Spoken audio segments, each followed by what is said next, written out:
on the line here. I believe this is Dhiego Lima from the Maximum Fighting Championships. Dhiego, what's going on, brother? You're on Rebellion MMA Radio with Mitch Ciccarelli and Brian. How you doing, man? Thanks for having me back. Anytime, brother. Just another day in the life. Spanking hoes, throwing rocks at birds, jumping off rooftops, swinging some trees, man. It's just, that's the fun stuff. Oh, heck yeah. So what do you got going on, brother? You're dominating the world, up-and-coming fighter. Got a very aggressive fighting style, but are also very technical as well. What's going on in your world, brother? How's everything going? Yeah, everything's good, man. Everything's really good.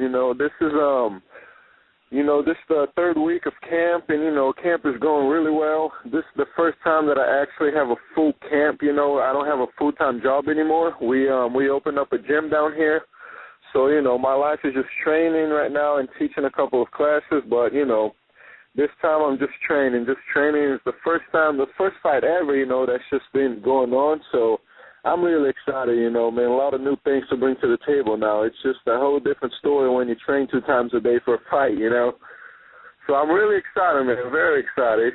It's a dream come true, I just can't wait to show you, what I can do now. It's been really great. Yeah, no doubt, man. And, I know you're training in Atlanta. I actually used to live in Atlanta, so I want to give a shout-out to all those guys out there that are listening to the show that I used to chill with back in the day. And I told them, man, I went on Facebook, I said, if you're not already supporting, these guys, the Lima brothers, you need to be supporting them because they're the hometown guys and they're whipping ass. Were you born and raised in Atlanta, or are you just training there? No, I live here. I've been living here for 12 years now. Yeah, I definitely miss it, which is crazy. Because when I was living there, I was like, man, I can't wait to get out. There's nothing around. Because I was living in Canton, Georgia, which is, not really near the city. It's kind of like in the middle of nowhere. Yeah, that's actually right by me. I live in Cumming, Georgia, so we're oh, neighbors. Really? Oh, look at that. I never knew.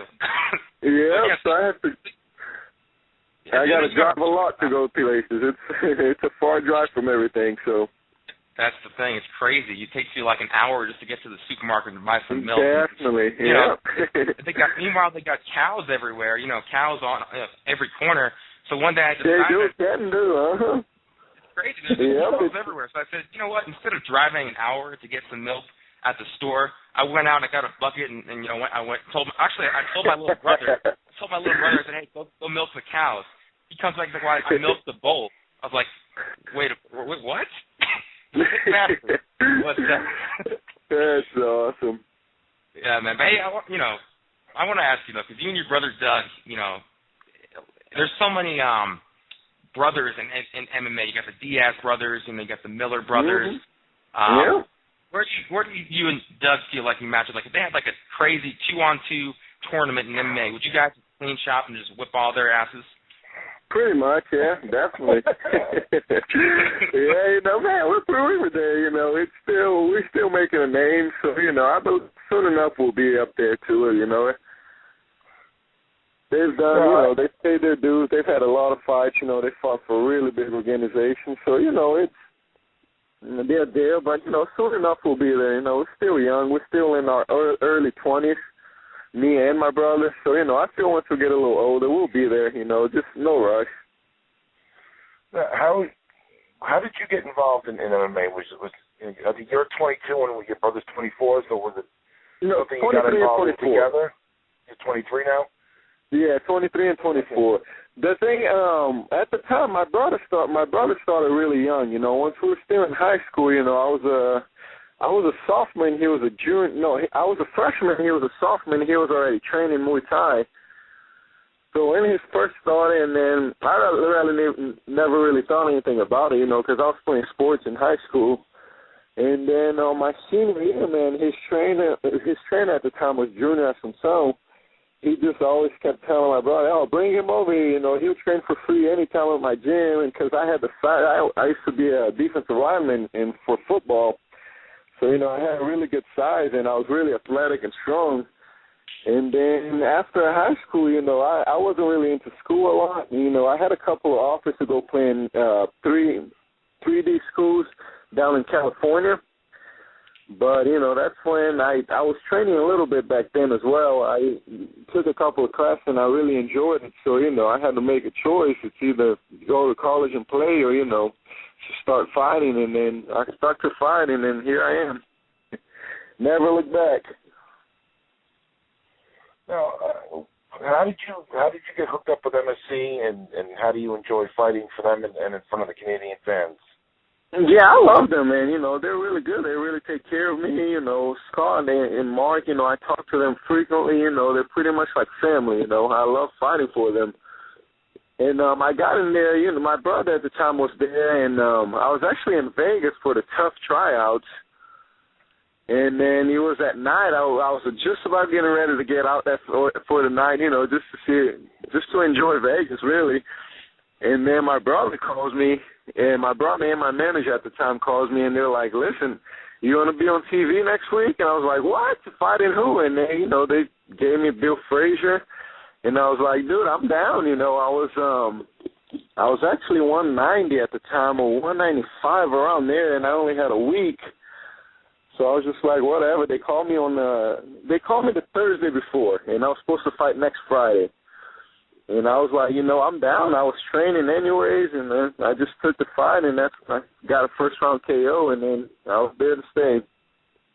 Well, I wanted to ask you, we had Mark Pavlich on the show last week, actually, and he was talking about, you know, this fight with you and Nick Hinchcliffe, and he said, he's like, you know, for the first time I got somebody that is gonna bring the fight to Dhiego, because it's never happened before in your career, is what he was saying. He said this guy Hinchcliffe is gonna, you know, bring the action to you.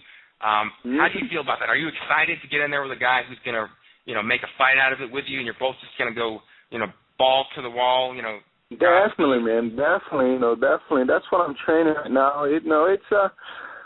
He's gonna bring the fight, but you know, I don't know, man. You know, I'll be ready for anything. But he's an experienced guy too. You know, it's not like he's gonna come out swinging. You know, I know he's just, and especially, you know, he knows I hit hard too, so I know he's not gonna come out crazy, but he's not gonna back down either. You know, I'm gonna be the one attacking, and you know, I'm gonna be the one putting the pressure. You know, I learned a lot from that Nathan Coy loss, and you know, I'm gonna bring it to him. Oh yeah, he's such a great, he's a great character, but just a great boss. I mean, you know, when he fired, he fired both Antonio McKee and who did he fight? The guy that also missed weight for that title fight. You know, he cut both of them. Brian Cobb. That's right, Brian Cobb. Mm-hmm. Yeah, you know, that's the kind of guy he is, and that's how a boss should be, you know. Just because if it was a regular fight, you know, okay, you miss weight once, you know, we'll give you another chance. But you miss weight for a world title, you know, you don't deserve to be there. You know, if you can't, man, I just don't get it. You know, you get all this time you're training your life to get to a world championship, and then you get there and you miss weight, you know, it's just, it doesn't exist, you know. Like, I would cut out in the leg, you know. If I knew I wasn't going to make weight for a fight, for a world title fight, you know, I would die in the sauna. I'd rather pass out in the sauna and they carry me to the weigh-ins. I'd rather do that than miss weight for a world title. It's just, really, they don't deserve to be there. I got to ask you, though, is there's something to the name Dhiego, because there's so many guys like Diego Brandao, Diego Sanchez, and of course, you know, Dhiego Lima, and you guys are all like real super like aggressive when you get in that cage. Like you're. I know, I was thinking that too, but you know, I guess there's something about the name. We don't like to be boring. It might be, man. You know, I might name my future son if I'm ever blessed with one, Dhiego. We'll see. And there you go. I got a funny story, man. I got a funny story. My senior year, my math teacher, you know, he was just gonna have a baby, and his wife wanted to name the baby Dhiego, but just because of me, he didn't. It was like I was so bad in school and blah blah blah. And now he didn't want to name his kid Dhiego, but now I went back to go see him. You know, he's following me every fight, and he's like, "Man, I should have named my kid Dhiego." I was like, "You see, man, you got it." So he felt really bad that he didn't name his kid after me, but that's awesome, brother. He's probably scared you're gonna beat the crap out of him now. Yeah, exactly. Well, you know, I was saying, you know, if I ever name my kid Dhiego, next thing you know, they pop out of their mama's womb, they start, you know, beating up all the doctors. Yeah, you got to be careful, you know. Exactly, you know.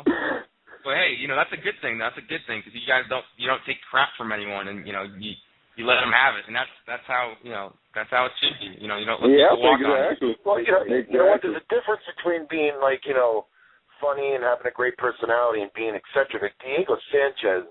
You know, I've interviewed him a couple times, and he's a genuinely nice guy and, you know, just got a great personality. But that's an eccentric dude right there, doing cartwheels and screaming yes.